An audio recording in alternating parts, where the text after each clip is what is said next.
Today we're going to be taking a look at a movie called Candyland, the long-awaited sequel to The Charlie and the Chocolate Factory. As we're talking about children's movies containing sweet treats, it's going to be the perfect time to mention that large chunks of this video are likely going to be heavily censored. This is due to the fact that I like money, and you should sign up to the Patreon for uncensored versions. And also because YouTube doesn't really like it when I show things which can be seen as slightly questionable. Incredibly problematic, I know, considering my entire channel itself is extremely problematic. But that being said, Candyland is actually a movie about a group of entrepreneurs who make money with their fleshy parts. This girl boss saga immediately begins with a woman and man doing unsavory things together, as we're informed that this movie almost entirely takes place at a roadside truck stop named Candyland due to the amount of fat diabetic people around. The women here do various things in exchange for cash, the candy being the woman, and the land being the land that these women exist on. It takes place in 1996 and primarily follows a group of friends known as a lot lizards: Sadie, Riley, Liv, and Levi, a secret race of half lizard, half human, and 100% prostitute. One day, while they're taking a rest between their shifts while sitting on a pack of frozen peas, a group of religious people pass through the area handing out flyers while telling them that they need to repent for their sins. The only sins that these people are concerned about is that they haven't been charging enough for their time lately. So after almost inducing an aneurysm in his brain by flashing the man, he responds by praying at them, something which is actually considered greatly offensive to do towards an atheist. The next day, after making some hard-earned cash by working some hard smelly things, Sadie returns to one of her usual hangout spots to see one of the religious women sitting on a bench while looking clearly upset. The elders in the religion have been doing inappropriate things to little boys again, but as that's old news and irrelevant, the woman's actually sad because she's been abandoned by her group and says that she's been left behind to cleanse people, a nice way of saying that Sadie could really use a shower. Her name is Remy, and she's been left here with absolutely nowhere else to go, so she isn't even gonna bother because that sounds like a lot of effort. But just as this meeting is unfolding, one of the women named Riley discovers a man hogging one of the bathroom stalls, as he appears to have died from constipation from eating truck stop food. Either that or the stab wound to the eye. The local sheriff named Rex comes to investigate the scene, and by investigate I mean do absolutely nothing, as he's a frequent visitor of Levi and knows an official investigation will bring more eyes to this place. So in order to keep getting a piece of the action that he's routinely paying for, he decides that the best course of action is to let the killer get away with it with absolutely no consequences. This being a completely unrealistic scenario, as never once has a police officer ever done anything nefarious to further their own desires. Anyway, Remy, who is seemingly a naive, devout, religious girl, has been dropped off at this truck stop with no idea on how to proceed in life. But it's okay,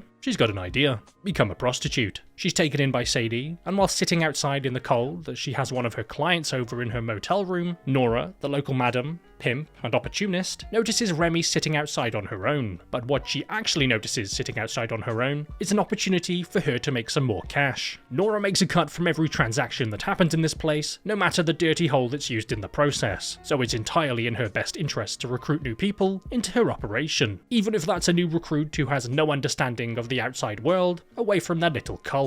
Just like that, she's given a kiss, because Nora's a little bit weird like that, provided her own room, and told the rules of the area. No pre-job interview, no reference, no formal training. The only thing that is required is to have a vagina, and Levi doesn't even have that. Speaking of Levi, as Remy is waiting for her first client to come and visit her that night, Levi's called over by a prospective client. The man doesn't want to be out in public, so has Levi follow him somewhere a little more secluded. Seclusion being the perfect thing for what this man has in mind, because what he has in mind is not a fair transaction. Instead, he proceeds to knock Levi unconscious, and your imagination can then fill in the rest of the blanks. Levi wakes up midway through it, but is unable to free himself due to the man holding a knife to his throat and being more than willing to use it. But once the man is done, Levi takes the opportunity to grab a loose piece of metal from the ground and high-five the man across the face with it before repeatedly bringing it down on him. While Levi is busy bashing guys around in back alley somewhere, Remy is paid a visit by her first client. A priest. A priest who comes across incredibly strange to the point of making her feel extremely uncomfortable. He's here for her services. Not being the first person about to lose their V-card to a priest, he then pulls out his false teeth and proceeds to get a little bit gummy. But as he's doing so, Remy begins praying to God before wrapping her legs around the man's head and suffocating him.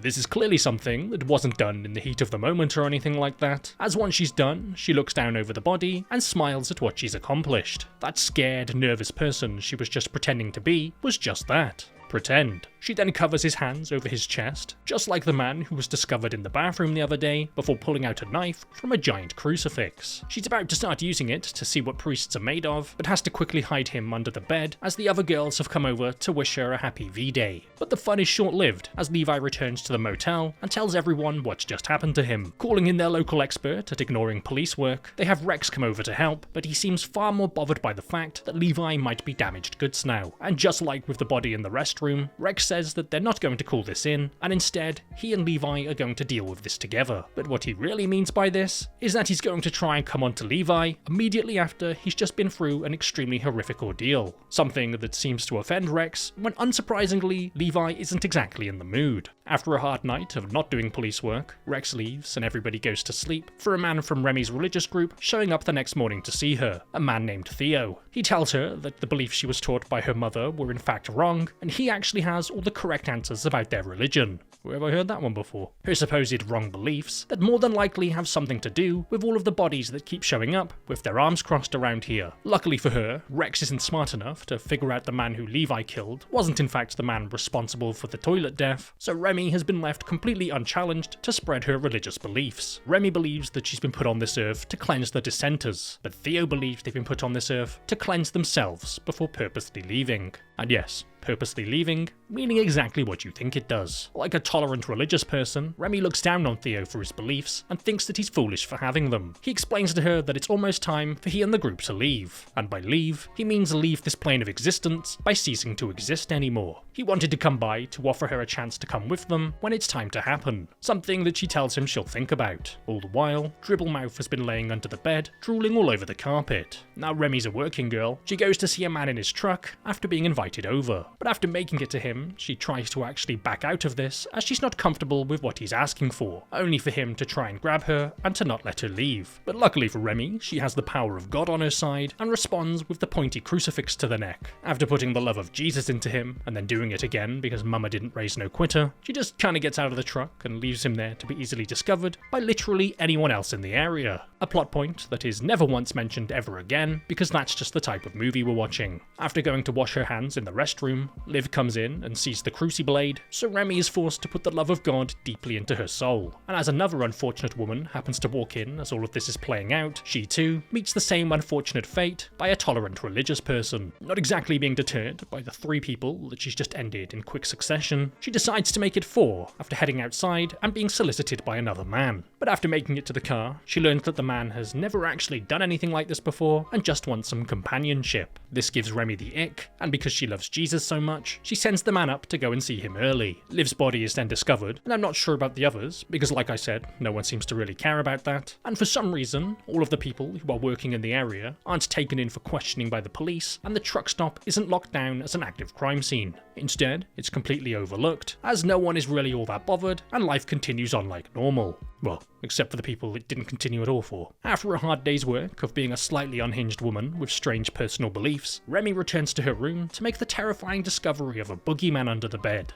A priest. She lays down next to him and just stares at him with a big smile on her face while she reminisces about the incredibly productive day she's just had. After hanging out with her new best friend for a bit, she decides to go and pay a visit to Levi, who's sad about what's happened to Liv, so she attempts to cheer him up. She does this by using the mystical power of her vagina, but midway through, she decides that this activity could use some more penetration, so she reaches over for a pencil and thrusts it into his neck. It doesn't appear to be something that she's overly bothered by. In fact, it seems to be enhancing the experience for her, and once Levi has blown his load of blood through his neck artery, Remy goes to pay Nora a visit with her crucifix to put the fear of God into her. Literally, with the sharp end. While all of this is happening, Sadie is packing her bags to leave after what happened to Liv, so she and Riley share a moment together, talking about how much they're going to miss each other before saying their final goodbyes. But once Riley is done, while upset, she tries to talk to literally anyone else about this, but they're all being incredibly rude and are refusing to answer their door to her. After knocking on a few doors, while everyone else is busy having pencils in their necks or something, eventually Remy appears next to her while covered in blood. Thinking that Riley must be missing out, she quickly covers her in blood too. She gathers all of the bodies up into one place before praying to God and saying that she's cleansed them all and that they can finally be accepted into heaven. This is unfortunately what happens when you allow women to believe in things. In her twisted, delusional way, she genuinely believes that what she is doing is helping them, otherwise known as a mental illness. With one person left, Remy then goes to pay a visit to Sadie, followed by her getting a little bit weird with her. She tells Sadie that she's going to be leaving like she is, and that Levi, Riley, and Liv have already left. Hearing a woman talk nonsense, this unsurprisingly sets off a few alarm bells in Sadie's mind, so she goes to Levi's room to discover them on the bed with their arms across their chests. This causes Sadie to spit in Remy's face, as Remy tells her that everything is okay when everything is most certainly not okay. This causes Remy to take out the crucifix, but quickly put it away again, except deep in the guts of Sadie. Rather conveniently for the plot, Sheriff Rex then arrives and discovers Nora before heading to Levi's room and finding them all laying on the bed. He pays absolutely no mind to Remy and walks right past her before crying at the feet of Levi, more than likely believing that Remy had just found them like this. Once again, not exactly in the type of mood to do any of that real police work stuff, Rex gives Remy a ride to her home where she asks him to come in,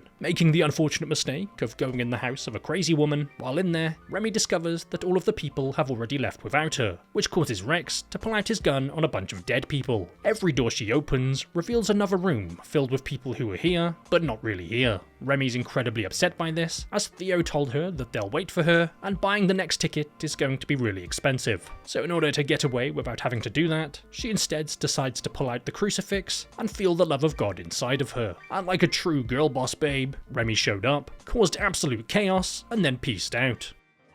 So before this video comes to an end, I'd like to just give a big shout out and a massive thank you to all of the YouTube members and patrons, the people who every month continue to go out of their way to help support the channel. If you're interested in becoming a YouTube member or patron yourself, not only are you just generally being a great support, but you also get access to a few little perks, like being able to join the private Discord server, where you can then get links to all uncensored versions of videos. Now starting off with this week's new YouTube signups, a massive thank you to McPosey, Just Ryan, Kristen Eriksdotter, Gabriella Howe, Matthew Sabot, Colton Wagman, Caitlin Dexter, Jeannie, Hubble Bubble Trouble, McMonster Gaming, Honeykitten18, Nosfi, Penta Shurikens, Wolfie Harris, Peen Wienerstein, Azuki, Methil Junja, Joel Gustas, Clarity, Sid Maker, Leonardo Del Toro, Restore, Mephisto, Azorog, Not Relevant, Flux, Mikey, Mallory McFarlane, Stuart Pott, Rudolph, Janny Jakella, Dark Toons, Cameron Kelly, Thad Anya, Pink Lava, The Last Final Girl on the Left, Movie Hero, Lorenzo Ascenti, Blondie, Cody Curtis, Mars, Revenge, Ride the Guy, Halo, Argent Main, Jesse Camara, OG Bing Bong 13, Liar Strings, Ruhan Shaik, Cosmin Chifer, Chris L, Lily Parsons, Ry Kane, Akella, Cap Z, Abigail Mills, Cecilia Burnham, Story Glore, Yolanda Chantel, C. Brockett 1971, Mitchell Crease, Dan Gardiner, Brandon Brano, Hargreaves Wall, Mohammed Amin, Joy Dillman, Jeremy Grounds, Alex Berry, Hiko, The Attic, Justin Christie, Miss Jester, Anime 101, Kelly John Biswell, Amberly Vaughan, Jake Pendlebury, Scott Ashford, Super Doll, A Sailor's Prayer, A Long-Legged Lummox, Christian, and Christopher. Now moving over to this week's new Patreon signups, a massive thank you to Jamie Shipley, Ryan Monaghan, Solsoon, Mage Rage, Amy James, Mia Hudson, Lee Woods, Gachi1, Renzo, Simon Live, Asaf Amron, Gold Phillips, Oliver Sarig, Michael Harper, Constantine Cole, Ronan Menez, Buttball, Michael, Toji, Joshua McKell, Candy Sheiks, James, Joe Viola, Andrew Pasick, JD, Ken, Seth Nuston, James Ramirez, Nearly Dead Goldfish, Jim Lello, Wayne Weeks, Stop Capping, Via 1, Hayden, Jack Anderson, Jake Nash, Songbird, Ray Asher Barnes, Cryan Branston, Frads Khan, Flip Simansky, Brunanda, Cujo, Jacob Rat, Jasmine Guzman, Angie, Jesse Cabrera, Daniel Weber, Mortal Greenworks, Patrick Corbett, Daniel Kruger, Smokey, Scooby-Dooby-Doo, Simple Snack, Asia, Antonio Caventes, Dingleberry Blop Honk Croissant, Aventium, Hoods, Lulu Beninga, Jackson Smith, Stony, Lee Goats, KJ, Shanti Campbell, Anime React Hub, Sile Karis, Vincent Elvet, Anonymous, Carol Ann, Joe Hard, Joseph J, Local Hubby Bearded Man, Tyler Weeks, Bob McDabbit, and Irona. So once again, a massive shout out to all of the YouTube members and patrons, and a big thank you to everyone else for watching.